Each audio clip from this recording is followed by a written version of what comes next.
Hi, my name is Anna Burkowski, and I am a master's student here at YSU in the Chemical and Biological Science Department. And today we are going over total metals extraction of biological soil crust samples for ICP analysis.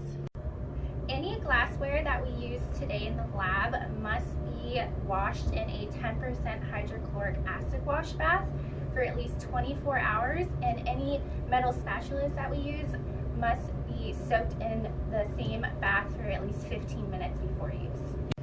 Last lab, we weighed out our samples in triplicate, and we also weighed out our Buffalo River sediment in triplicate as well. We are going to have a procedural blank that's going to contain no sample, and we are going to treat our sample, our Buffalo River standard, and our blank all the same while doing the digestion. Now we are going to add 16 mLs of nitric acid to our samples, standard, and our blank.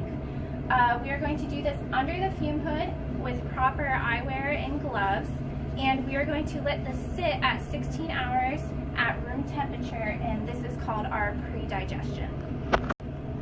Now that our samples and the standard and blank have sat in the nitric acid for 16 hours at room temperature, we are going to measure out 10 milliliters of nitric acid one time for an empty digestion tube, and that is going to be the tube that we use for the temperature probe.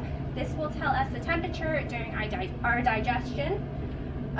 We are going to use the hot block to digest our samples for 130 degrees Celsius for 2 hours, and we are going to use reflex caps to place on top of the test tubes so while heating no acid spills out. We have our hot block set up to ramp 3 degrees Celsius per minute to our target temperature, which is 130 degrees Celsius. And once it gets to the target temp, it is going to soak for 2 hours. And after the 2 hours are completed, it is going to go to the temperature of 40 degrees Celsius for 10 minutes to cool off. So now that we have let our samples cool after the 2-hour digestion to at least room temperature, we are going to take our procedural blank and we are going to measure the amount of acid that is left after heating. This will be important when we make ICP standards later.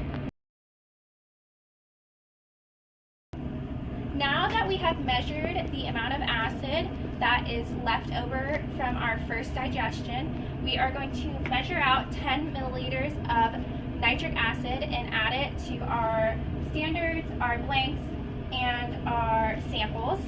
And we are going to heat these again at 95 degrees Celsius for 2 hours and use reflex caps again as well. As you can see here, we have our hot block set to 95 degrees Celsius, and it is ramping again at 3 degrees Celsius per minute, and it is going to sit for 2 hours. After the 2 hours are completed, it is going to cool down to 40 degrees Celsius for 10 minutes. Now that we have let our samples cool to room temperature after our digestion, we are going to take our blank and we are going to measure the amount of acid left over again. And we are also going to inspect our sample to see if there's any sediment left from the digestion, which you can see there still is. So we are going to add 5 mils of nitric acid, and we are going to heat it again at 95 degrees Celsius for 30 minutes with our reflex caps. We have our hot block set to 95 degrees Celsius, ramping for 3 degrees Celsius per minute and soaking for 30 minutes, and ramping down to 40 degrees Celsius, 3 degrees per minute for 10 minutes to cool off. Now that our last digestion is over, we are going to allow the samples to cool to room temperature, and we are going to again take our blank and measure the amount of acid that is left and mark it in our lab book. So now we are going to take our digested sample and we are going to transfer it into an ICP tube. As you can see, we still kind of have small amounts of sediment left, but we are going to filter press that out later. And if you cannot smoothly transfer the sample to the ICP tube, you can use a small amount of milliQ water to assist. Now that we have our sample transferred, we are going to take milliQ water and we are going to dilute to 50 mils.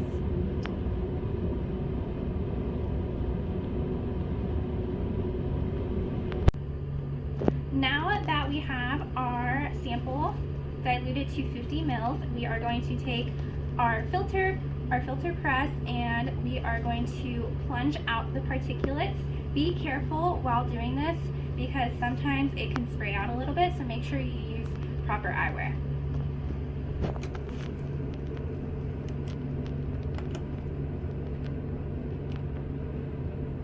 You just want to make sure you go very slowly to the bottom, just in case anything sprays out.